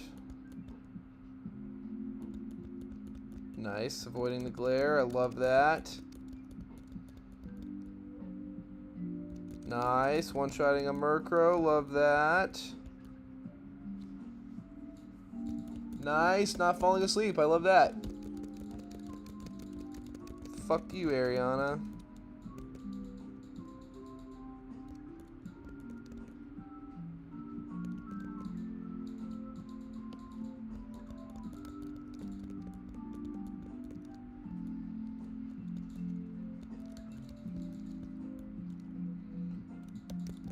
Get surfed. You get surfed as well, actually. Ooh, Keen Eye will literally just waste a turn for them. It's amazing. I like you literally. You can't leave home without Keen Eye. And a headbutt does it, and Team Rocket is defeated for good. Thank you for the rainbow wing.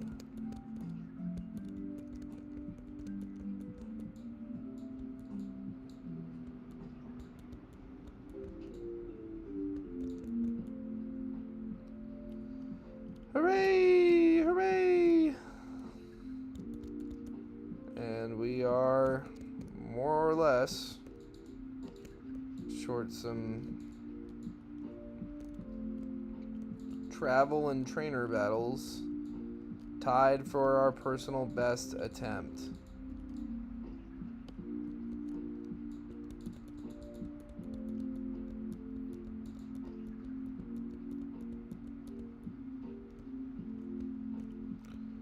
Let's have Togetic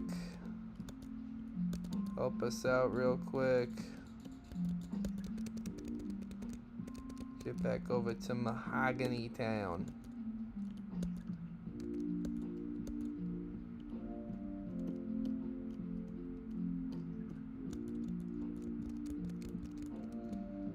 Box him back up.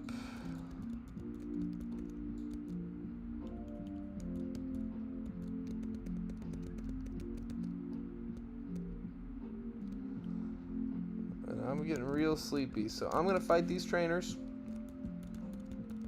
I'm going to do my best to... I'm going to get to Mahogany Town.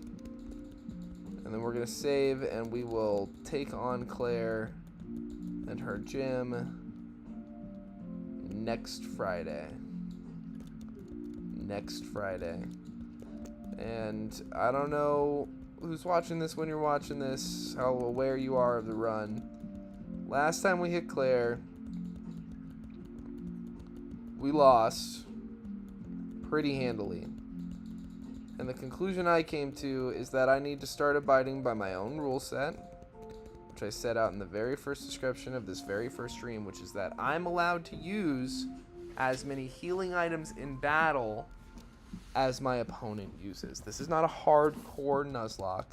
There's no level caps, and healing items are permitted with that stipulation. As long as my opponent can use them, then I can use them. So Claire has access to, I believe, a Hyper Potion and a Full Restore. which means that I, by my own rule set, have access to both a hyper potion and a full restore for that fight as well. That being the case, I think we can beat her. I don't know. But the goal right now is just to get there. And that's all we'll do for today's stream. So be sure to come hang out Tuesday night. Tuesday night I'll be streaming the fully randomized hardcore pizza chef lock of Pokemon Emerald Crest, featuring all 1025 Pokemon, regional forms, and other things, mega evolutions. You know, it's got all that shit. So tune in. It's a lot of fun. It's a great time. We had a really good run come to an end last stream. So we're gonna be back in starter selection, everyone's favorite starter selection, the randomized run. And yeah, we'll see if we can't get something fun off the ground. It's fun either way. It's a good time. It's a good challenge, and I'm learning things, little things that are making the attempts easier going forward. So just come check it out. And obviously I'll be back next Friday morning. We're gonna take on Claire, and we're gonna do it with a potion or two, maybe, if need be, because that's allowed.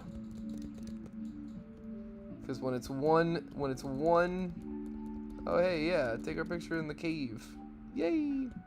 When it's one little Furret versus a team of 4 dragons, I think it's okay to use as many heals as that team of dragons uses. I think Claire is the beginning of the kind of like new reality. She's kind of like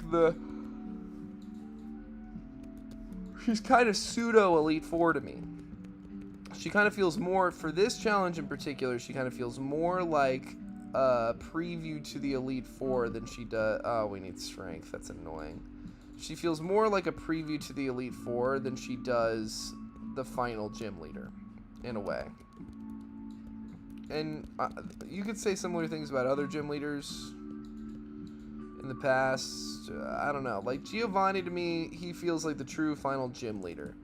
It's kind of the end of the Giovanni arc and the beginning of the Elite Four era. Like, those are distinct to me. Like, you know, Wallace becomes the champion, so Ruby Sapphire, obviously, that's a little blurred.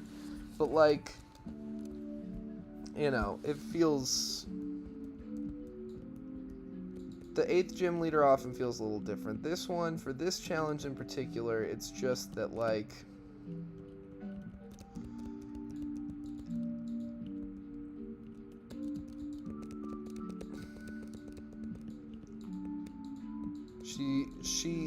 She has better healing items, just like the Elite Four is going to have, than any of the gym leaders leading up to her, for one. 2, because she has a full restore. 2, her team is simply better than any team we've faced up to this point. I mean, we just fought Chuck. He has 2 Pokemon. Jasmine has 2 Magnemite and a Steelix. That's her whole team. Price has 3 Pokemon. So not only does she have the biggest team of any gym leader with the 4, but she has the biggest and hardest team. So, you know, the fact that I am feeling desperate enough that I feel like I'm in a state of desperation where I need to start relying on healing items to get through these fights. I just think it's important to acknowledge that she's the fight that finally facilitated that, not the Elite Four itself. You know what I mean? Like, which to me says we're kind of in a new point in the game. Is kind of how I feel about it.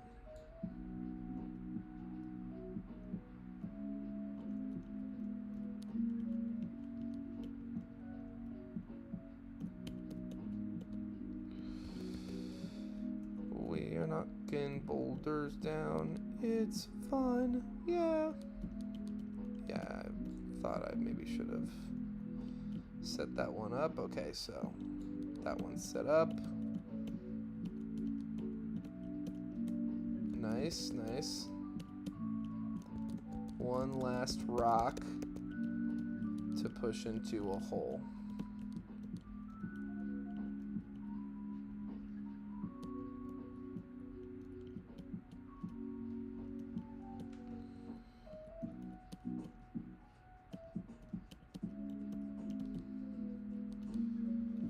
Excellent. All right. Should be good to go. Doesn't appear to be any trainers down here. That's cool. Get that.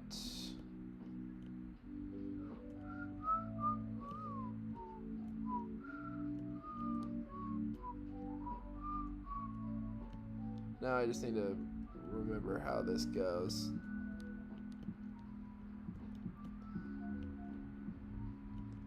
Everything's in place, obviously. There we go. Boom. Boom.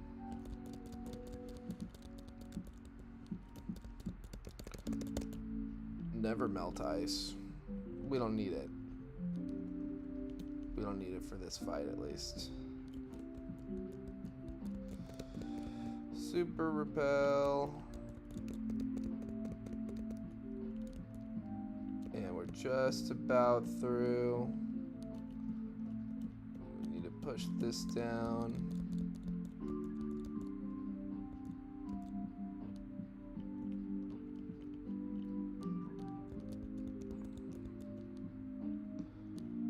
Excellent.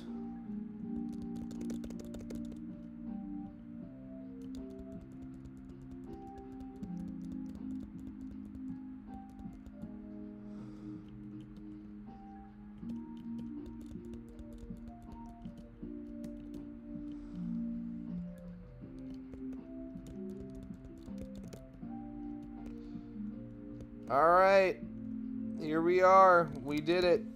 We're to Blackthorn City. Okay, so that's today's stream.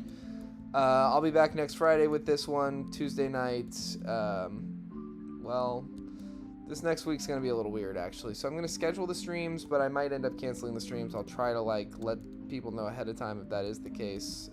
Friday morning is the most likely one to get canceled, but we'll just have to see how everything shakes out. But in the meantime, thanks so much for watching. Whenever you watch, be sure to like the video, subscribe to the channel, comment, anything you do to boost any of these videos. I just can't tell you how much I appreciate it. So thanks so much for watching again, and keep your head up and keep an eye on your loved ones and keep an eye on yourself, and don't let anybody tell you that you aren't free. You're free. No one can take your mind. I don't know. If they take everything from you, there's still something that can't be taken, you know? I'm fucked up, guys. I'm not having an easy time with the world right now the way it is. So, if you're not either, I see you and I hear you, and I just want you to know I'm with you. So hang in there. And, play some Pokemon. It's okay. Just take care of yourself. Bye, everybody.